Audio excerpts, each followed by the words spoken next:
if a company with 1% market share of devices, cell phones, mobile devices, puts out a new device, did it really happen? Yeah, no, that I got a lot of response on that, LinkedIn and on X. And you know what? As I look back as a former product guy, it was kind of a crappy thing to say. And maybe it was, I don't think it was out of frustration, but it was more about it. And by the way, I did add to that after 7 years, right, of Uh, pounding their heads against the wall. And by the way, I just want to let you know I brought my Pixel just to show off this last generation. But um, Google has been in this market for 7 years, and I believe that the stated strategy has changed, but it's never really talked about not driving volumes, right? Surface for Microsoft is very clear. Now they are above 1% after more than a decade, but they make a big deal out of smartphones, and they talk about it every earnings. You never hear it, so it's like, what is Pixel 8? Um, Out of the other side of my mouth, I do want to say I was impressed by some of the technologies of the Pixel 8. First thing is they brought out a new Tensor G3 chip, which it looks like on a lot of workloads is slower than its predecessor, but it does some really amazing photography tricks on there, right? They upped the camera resolution, they improved low light, they improved Magic Eraser. They improved the display, the battery, the design with punch hole. So there's a lot of good stuff there. They improved, I think, real tone, night sight, stuff like that.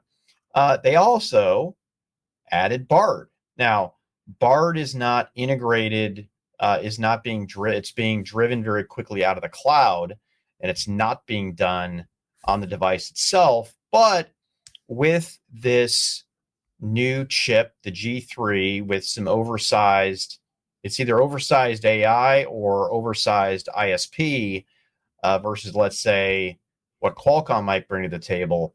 I'm interested to see what they do with this. Now, I don't crap talk to get people to reach out to me, but the head of enterprise mobility at Google did reach out.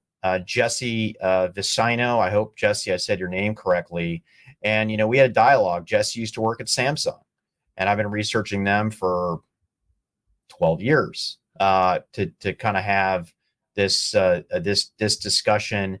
And my goal with the first conversation is to better understand their strategy. Is it a growth strategy moving outside of the US?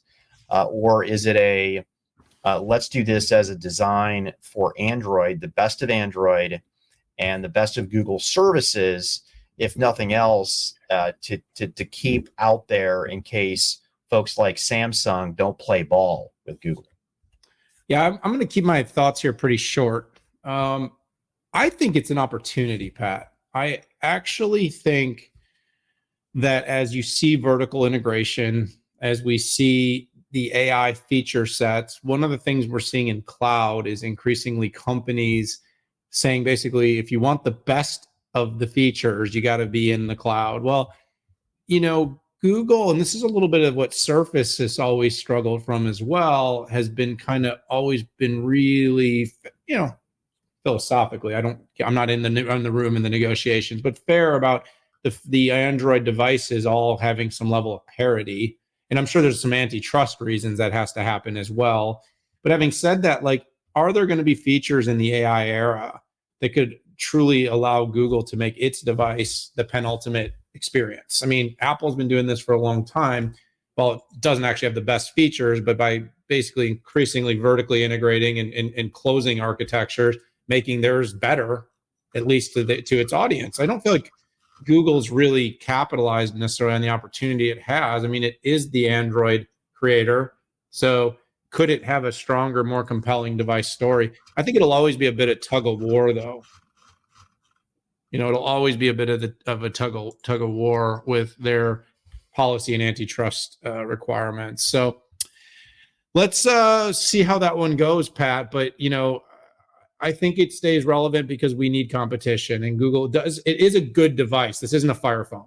This is a good device. It's just not that popular.